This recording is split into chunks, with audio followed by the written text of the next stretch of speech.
We are sitting here today with Mano, and we are talking about his volunteer experience in Ukraine and to share some stuff there of everything he's been involved with. So I know he's from France and moved here from Barcelona, Spain, and has done quite a lot of stuff. So before we jump into this, Mano, go ahead and tell us a little bit about your background and who you are and where you came from. All right. Hi, everyone. So born and raised in Lyon, France, on the east of the country, but left France in 2003, so a while ago now. Then I lived in the States and got degrees at Temple University in finance, risk management, and insurance. Then I kind of worked for the devil for 7 years, and it was an interesting experience, but then I wanted to do something more useful, so that's when I moved to Buenos Aires, Argentina, and I became an English teacher and started doing some volunteering. So there I was helping kids from poor neighborhoods do their homework. After that, I've done a lot of volunteering in different places. In Barcelona, I was helping homeless people. I did humanitarian missions in Cambodia. I helped a French NGO that's spreading knowledge and trying to raise awareness on climate change. And now I've been in Ukraine since June, so almost 9 months now. Wow, that's awesome. I love how your story goes from, it's a lifestyle of volunteering and going from everything from teaching kids to now in a war zone, helping feed troops. So that's pretty impressive. What motivated you to come to Ukraine to support the war effort with all the different environments that you've been in volunteering? What was it that brought you here? Well, the sheer, unfairness of what's happening here, I don't know if genocide is a word that should be used, but maybe that is what's happening. And so seeing it in the news and, watching what's happening, I really wanted to do something about it. So that was when the full-scale invasion started in 2022. I thought about coming during the summer and started looking online if it was possible or what we could do. And all I found was the big NGOs like the Red Cross and the UN, and they were basically all saying, don't go to Ukraine, go to Poland and help from the other side of the border. And I didn't really want to do that. So I decided to spend one last year doing what I was saying, the climate change conferences in France. And while I was doing that, I found a website, volunteeringukraine.com, and I saw that there were opportunities for volunteers to come here, for foreign volunteers to come to Ukraine and just help in various ways. And I was like, all right, sweet. And I had my last conference scheduled May 27th or something, and beginning of June I was here. So it's I gave my last conference and left, basically. Came here. Great, wonderful. Thanks for sharing that. Now, correct me if I'm wrong, Ukraine would be the first war zone you volunteered in, am I right? Yeah, absolutely. So what were your initial impressions when you arrived in Ukraine? And was it Lviv you first came to? Yeah. Okay. Yeah, I first came here. Obviously, I was a bit scared because it is scary to go to a country at war when it's something you've never done before. I've traveled quite a bit in my life, but never to a country like this. Then also keeping in mind that in Lviv, you're maybe 1,000 kilometers away from the front line. So it's a country at war, but it's not really a war zone. I'm not sure I would volunteer in Kherson or whatever, closer to the front line. Quite admirable what these people are doing, but I'm not that brave. And when I first got here, actually, fun anecdote, my very first day, so I get in, check in my hostel, and I go out. I'm like, all right, let's go check out the city. I take one step out the door, and the sirens go off, and I was like, ooh, what do I do now? So I went straight back to the reception and asked the receptionist, what are we supposed to do when that happens? And she kind of laughed and was like, well, we have a shelter down there. If you want to go, you can. It's accessible. But I would advise you to go outside and see what the locals are doing. And so I was kind of reluctantly followed her advice and went out. And I ended up riding my bike for I don't know, an hour or something outside. And people were listening to live music and drinking on terraces and having fun, kids running around. I was like, okay, well, if the locals are reacting this way, then maybe I shouldn't be too worried. And awesome, okay, great. Can you describe a typical day or week for you as a volunteer? What do you do day in and day out here?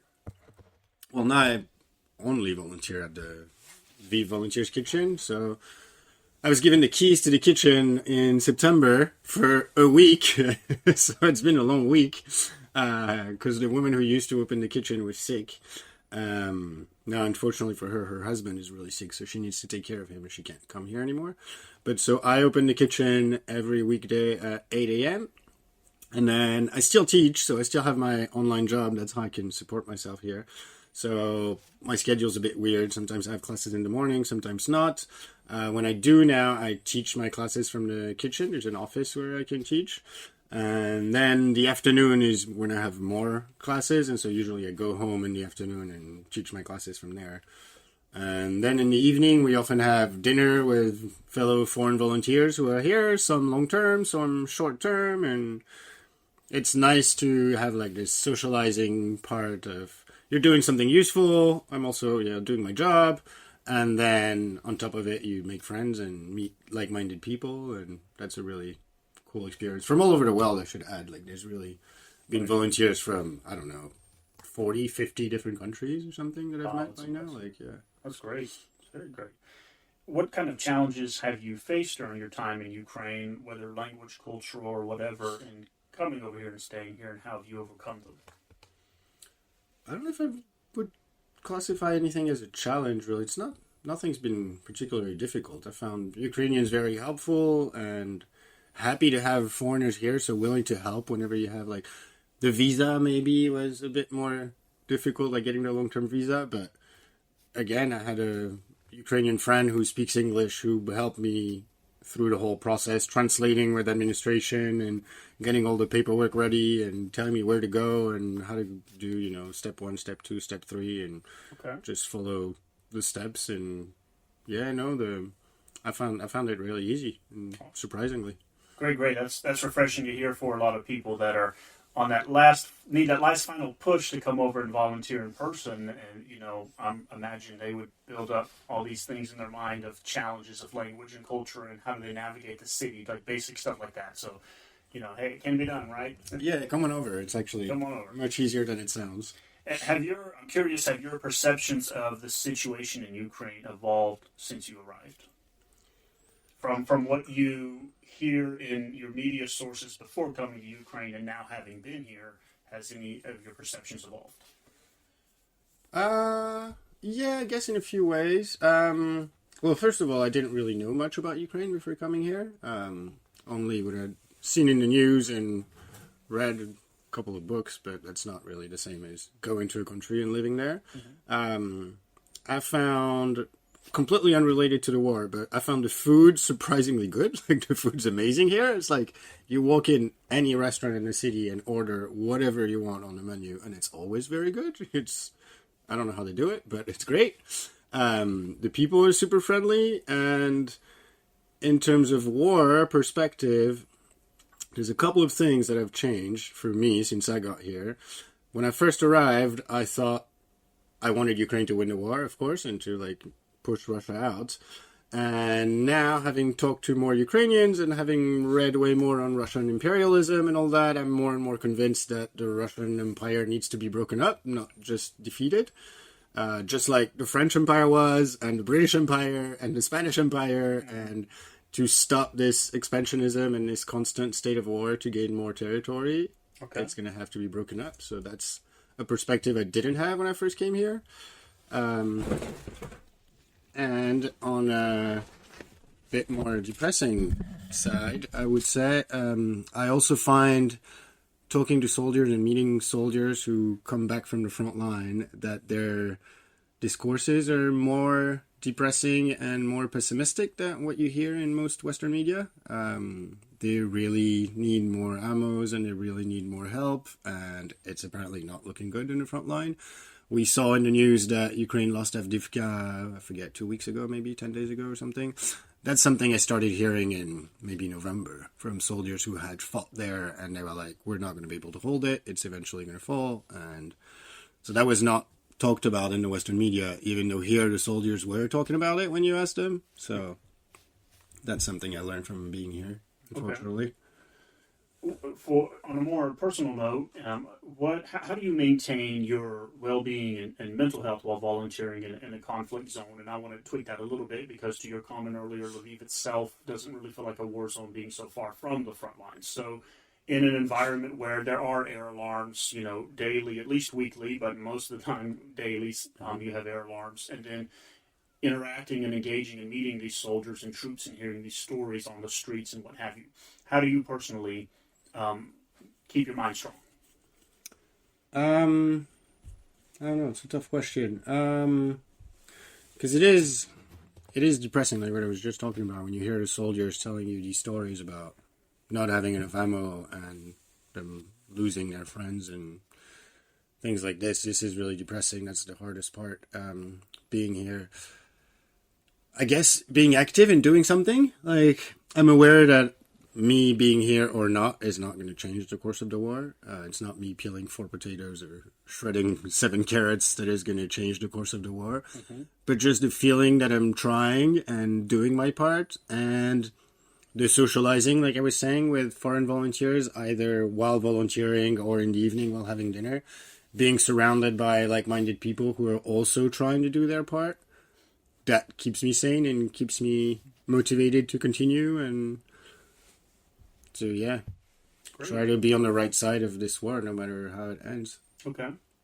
You shared the experience, the anecdote about arriving at your hostel day one and having the air alarm. Do you have any other really memorable experiences that stand out to you amongst all others while you've been over here volunteering?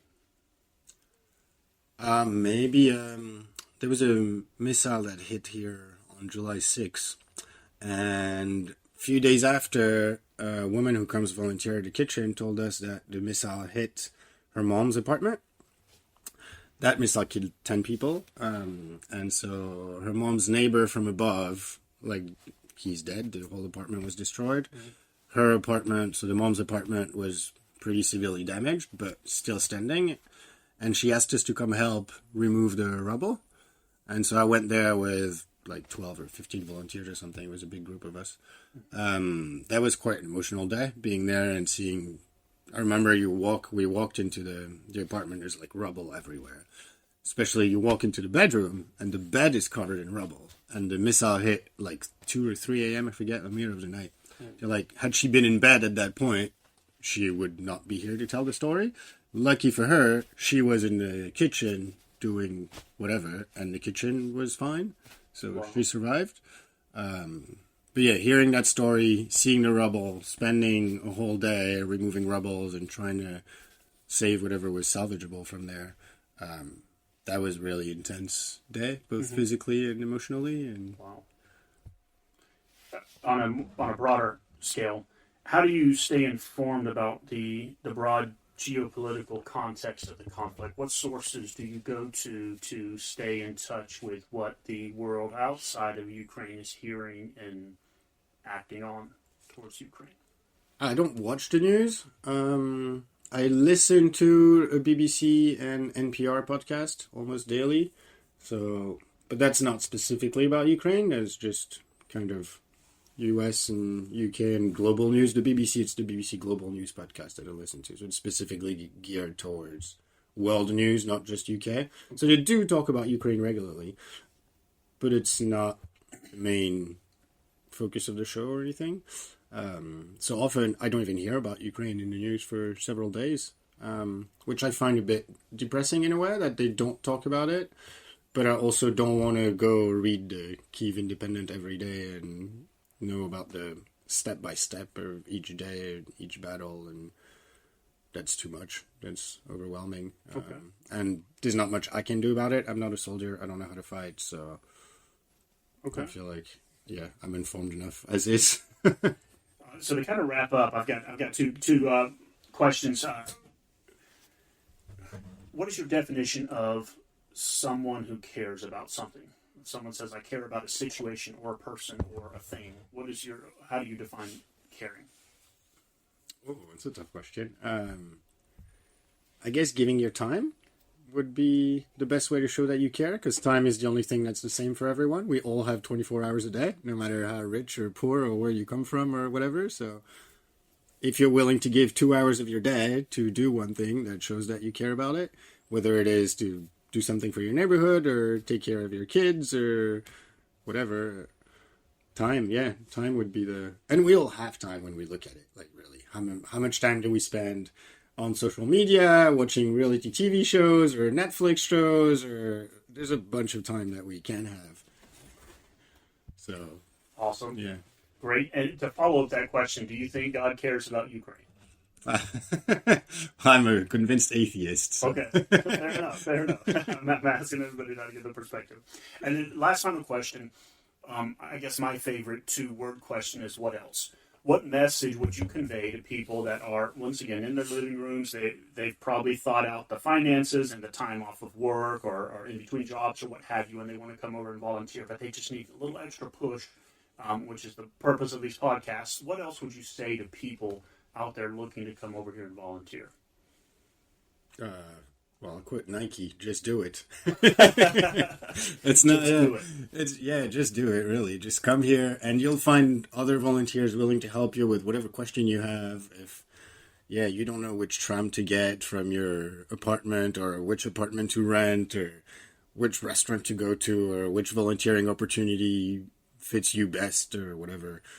Yeah, there's lots of other volunteers here, all willing to help you. The whole community is really friendly, so yeah, don't hesitate. Just come here and come help.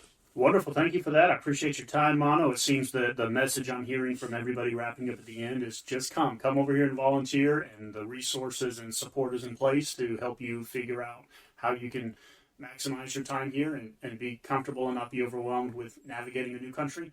So come here, volunteer. Check out volunteeringukraine.com and International Volunteer Center on Facebook and Instagram and social media and all that. And we hope to see you soon. And once again, thank you for your time, Mano. Thank you for having me.